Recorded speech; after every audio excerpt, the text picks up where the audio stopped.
Lors du baptême de ma nièce, mon oncle m'a pris à part et a chuchoté, « Tu ne fais pas vraiment partie de cette lignée. Arrête de faire semblant. » Le reste de la famille m'a ignoré toute la journée. Alors, j'ai décidé de couper les fonds d'études que j'avais mis en place pour leurs enfants. Le premier refus de retrait a frappé leur compte le mois suivant. Moi, 32 ans, j'avais toujours été le discret de la famille. Celui qui se présentait à chaque anniversaire, chaque fête, chaque baptême, un cadeau à la main et un sourire plaqué sur le visage. Je n'ai jamais rien demandé en retour, juste d'appartenir à quelque chose, d'être partie prenante de quelque chose de plus grand que moi. Pendant 32 ans, j'ai cru que j'avais cela. Le baptême était censé être une célébration. La fille de mon frère, à peine âgée de 6 mois, portait cette ridicule robe en dentelle qui coûtait probablement plus cher que mon loyer mensuel. L'église sentait l'encens et le vieux bois, et tout le monde était habillé sur son 31, prenant des photos et félicitant mon frère et sa femme pour leur belle famille. Je me tenais près du fond, regardant tout se dérouler comme je le faisais toujours, présent mais en quelque sorte invisible. C'est là que mon oncle m'a trouvé. C'était le frère de mon père, un homme qui avait toujours porté cette autorité imméritée, comme si le fait d'avoir 10 ans de plus que tout le monde faisait de lui le patriarche de la famille. Il s'est glissé près de moi pendant la réception, son haleine empestant le champagne, et s'est penché assez près pour que je puisse voir les capillaires éclater sur son nez. Ce qu'il a dit ensuite a brisé mon monde en deux. Il m'a dit que je ne faisais pas vraiment partie de la lignée, que je devais arrêter de faire semblant. Les mots sont sortis de façon décontractée, presque amicale, comme s'il partageait une recette ou commentait la météo. Puis il est parti, me laissant là avec une assiette de petits fours, essayant de digérer ce qui venait de se passer. J'ai regardé autour de la salle, cherchant mes parents, mes frères et sœurs. Quiconque pourrait me ramener à la réalité. Mais personne n'a croisé mon regard. Ma mère roucoulait devant le bébé. Mon père parlait affaires avec mon frère. Ma sœur riait avec nos cousins, sa main posée sur son ventre arrondi. Ils m'ont tous ignoré complètement, comme si j'étais un meuble dont ils s'étaient lassés. Le reste de la journée s'est passé dans un brouillard. J'ai essayé de rejoindre des conversations, mais les gens s'éloignaient au milieu d'une phrase. J'ai tenté de tenir ma nièce, mais la femme de mon frère s'est soudain souvenue qu'elle devait la nourrir. Quand ils ont pris la photo de famille, quelqu'un s'est physiquement mis devant moi juste au moment où l'appareil cliquait. Ce n'était pas accidentel. C'était délibéré, coordonné, comme s'ils avaient tous convenu à l'avance qu'aujourd'hui était le jour où je comprendrais enfin ma place. Je suis parti plus tôt. Personne n'a remarqué. Le trajet pour rentrer a duré 40 minutes, mais je ne me souviens de rien. Je n'arrêtais pas d'entendre la voix de mon oncle, je revoyais la façon dont tout le monde m'avait tourné le dos. Quand je suis enfin arrivé à mon appartement, je suis resté assis dans ma voiture pendant 1 heure, à ne rien regarder, essayant de comprendre ce que j'avais fait de mal, essayant de me rappeler s'il y avait des signes que j'avais manqués. C'est là que la colère a commencé à s'insinuer. J'avais contribué à des fonds d'études pour les enfants de mon frère et les futurs enfants de ma sœur. Pendant les 8 dernières années. Cela avait commencé quand j'ai obtenu mon premier vrai emploi après mes études, travaillant 80 heures par semaine dans une start-up technologique qui a fini par être vendue pour assez d'argent pour changer ma vie. Alors que mes frères et sœurs découvraient encore leur carrière, vivant au jour le jour, je construisais tranquillement quelque chose pour leurs enfants. 500 € par mois sur des comptes séparés gérés par un conseiller financier. Je payais de ma poche. Personne ne m'avait demandé de le faire. Je pensais juste que c'était ce qu'une famille faisait. Mon frère avait 3 enfants maintenant. Ma sœur attendait des jumeaux. Entre tous, j'avais mis de côté près de 400 000 euros. De l'argent qui aurait couvert des licences universitaires, peut-être même des masters s'ils étaient malins. De l'argent qui représentait des années de ma vie, d'innombrables heures de travail, des sacrifices que j'avais faits parce que je croyais au fait de prendre soin des siens. Sauf que je n'étais pas des leurs, apparemment. J'ai passé les 3 jours suivants dans le flou, faisant le strict nécessaire au travail, mangeant à peine, ne dormant pas. Mon esprit ne cessait de repasser chaque réunion de famille, chaque fête, chaque moment où je m'étais convaincu que j'appartenais à ce clan. J'ai commencé à voir des schémas que j'avais ignorés auparavant. La façon dont ma mère introduisait toujours les réussites de mes frères et sœurs, mais passait sous silence les miennes. Comment mon père demandait conseil à mon frère, mais jamais à moi. Les exclusions subtiles, les petits moments qui, individuellement ne signifiaient rien, mais qui ensemble peignaient un tableau que j'avais été trop aveugle pour voir. Le 4e jour, j'ai appelé mon conseiller financier. Je l'ai interrogé sur les conditions des fonds d'études que j'avais mis en place. Il m'a rappelé que, puisque j'étais le seul contributeur et que je les avais établis comme des trusts révocables avec moi-même comme fiduciaire, j'en gardais le contrôle total jusqu'à ce que les fonds soient réellement transférés aux bénéficiaires. Les enfants n'avaient aucun droit légal sur l'argent, ni leurs parents. Je lui ai demandé ce qui se passerait si je retirais tout.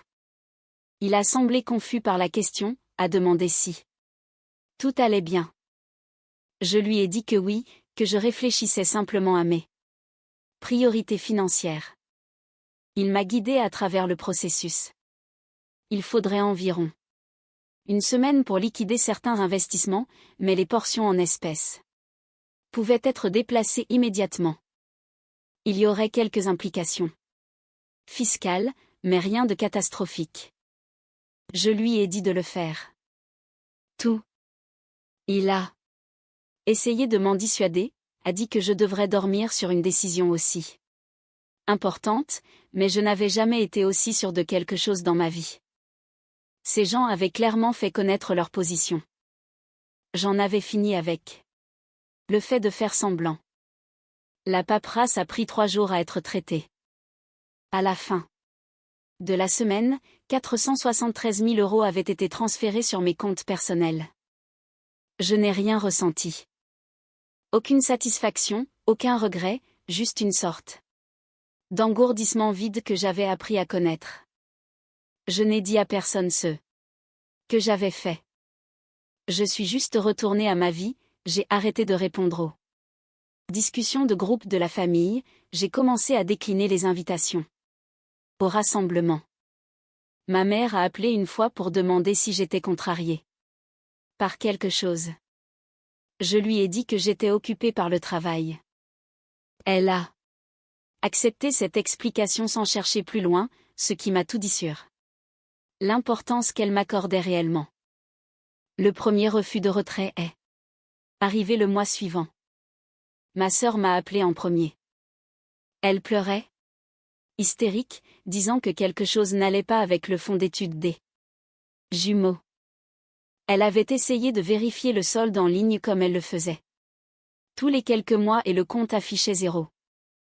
Elle pensait qu'il y avait eu une fraude, un vol d'identité, quelque chose. Elle a demandé si j'avais entendu parler de quoi que ce soit par le conseiller financier.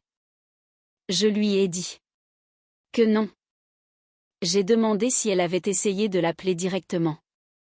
Elle a dit que oui, mais qu'il lui avait répondu qu'elle devait parler au titulaire du compte. Elle semblait confuse par cela. Elle a demandé si je savais qui était le titulaire du compte. Je lui ai dit que c'était moi, que j'avais mis en place les fonds, contribué à tout l'argent, et géré tout pendant les 8 dernières années. Il y a eu un long silence à l'autre bout du fil. Elle a demandé ce que je voulais dire par contribuer à tout l'argent. Elle avait apparemment pensé que les fonds étaient une sorte de trust familial, que tout le monde mettait de l'argent, que j'étais juste celui qui gérait la paperasse. J'ai expliqué que non, que cela avait toujours été juste moi. Chaque euro provenait de mon revenu. Sa voix est devenue très faible quand elle a demandé si l'argent était parti. Je lui ai dit que oui. Elle a demandé où il était allé. Je lui ai dit que cela ne la regardait pas. Elle a recommencé à pleurer. Elle a dit que les jumeaux allaient naître dans 3 mois, qu'elle et son mari avaient compté sur cet argent pour leur avenir. Je lui ai rappelé que les jumeaux n'étaient même pas encore nés, que l'université était dans 18 ans, qu'elle avait largement le temps d'épargner par elle-même. Elle m'a traité d'égoïste. Elle m'a traité de cruelle. Elle a dit que j'avais promis de prendre soin de ses enfants. Je lui ai dit que je n'avais jamais rien promis. J'avais fait le choix d'aider. Et maintenant, je faisais le choix d'arrêter. Puis j'ai raccroché. Mon frère a mis plus de temps à s'en rendre compte. Son aîné n'avait que 7 ans et il vérifiait les comptes. Peut-être une fois par an au moment des impôts. C'est ma mère qui le lui a dit. Après que ma sœur l'ait appelé en sanglotant. Il m'a laissé un message vocal.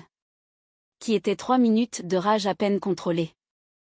Il a dit que j'avais saboté l'avenir de ses enfants pour un affront imaginaire.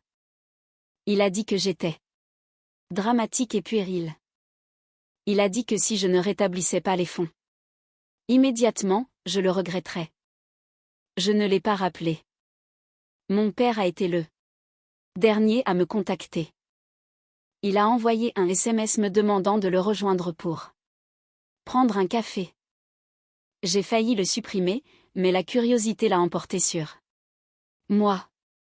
Je voulais entendre quelle excuse il allait offrir, quelle explication pourrait justifier ce qui s'était passé au baptême. Nous nous sommes rencontrés dans un café près de chez lui. Il semblait plus âgé que dans mes souvenirs, plus fatigué. Il a commandé un café noir et m'a demandé ce qui se passait. Je lui ai dit qu'il savait déjà.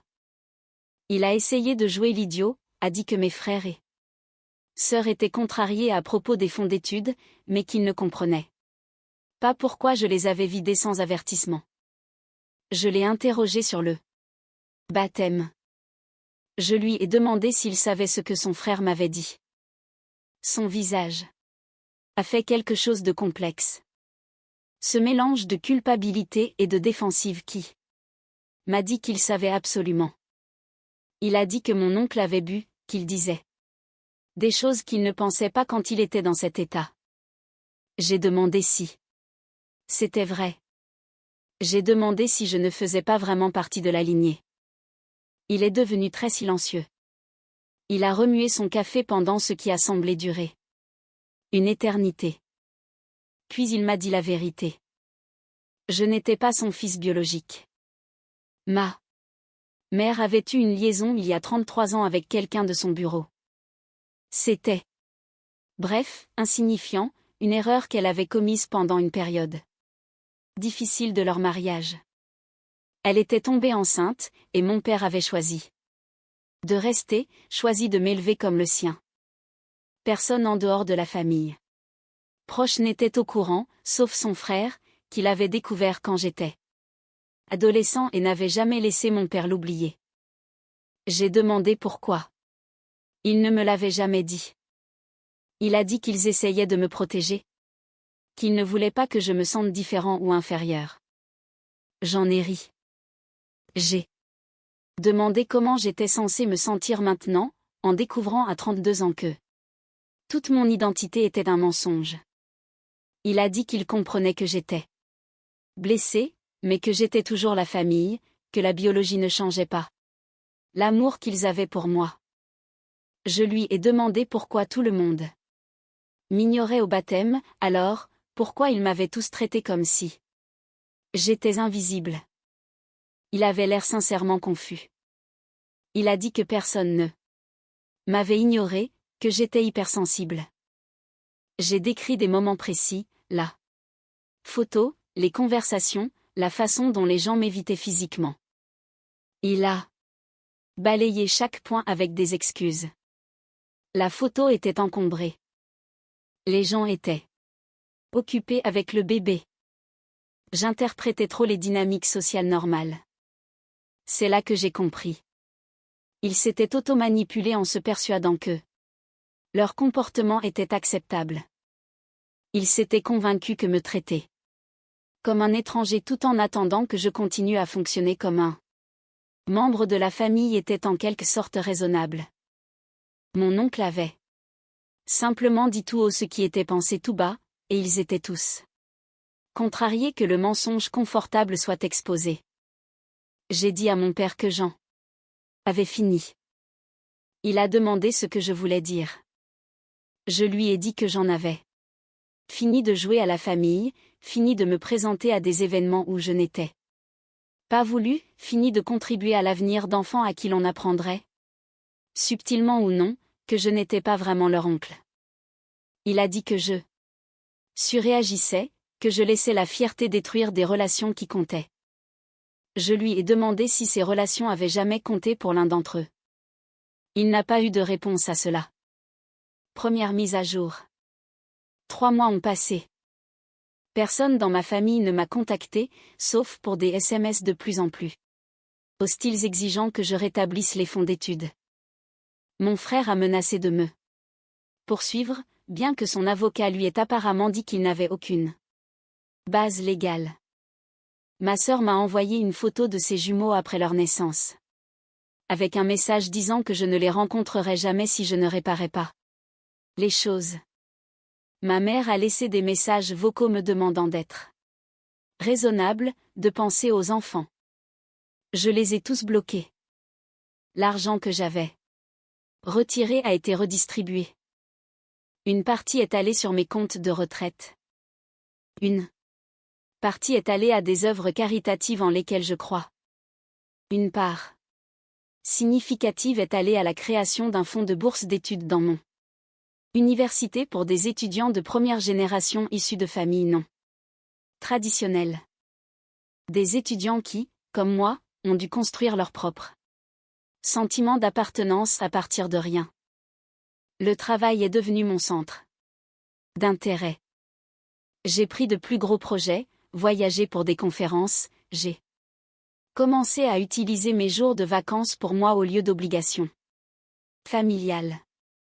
J'ai découvert que j'avais des amis, de vrais amis, qui appréciaient ma compagnie et n'avaient pas besoin que je prouve ma valeur par des contributions financières ou émotionnelles constantes.